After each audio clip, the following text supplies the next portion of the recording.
cameras everywhere.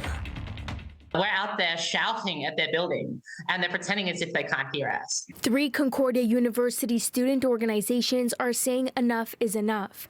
They walked out of a committee to draft a new sexual violence policy last week, claiming the school isn't doing enough to protect its students. After a number of incidences, including a letter of dissent from the CSU a few years ago about some changes, we decided that it was no longer productive for us to continue on this committee, and that we'd be better positioned to campaign against the university from the outside and to put our demands forward instead. As it stands, students come to this committee and it's riddled with practices that aren't conducive to getting an actual justice taken for the student.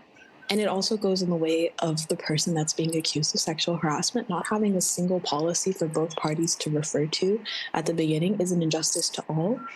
And even we are really trying to make this university understand the values of having the practices be survivor-centric. A task force was formed in 2018 to improve sexual assault policies at the school after a nonprofit that examines inequalities in educational systems called Our Turn gave Concordia sexual violence policies a nearly failing grade of D-.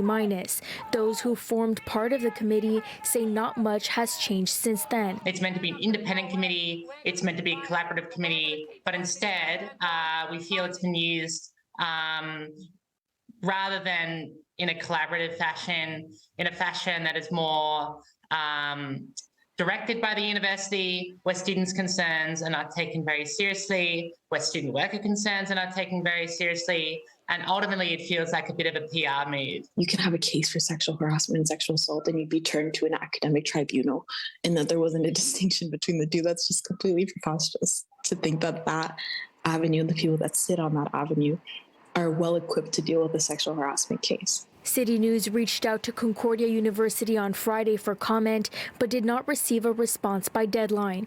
Students say they will continue to campaign until action is taken. In Montreal, Brittany Henriques, City News.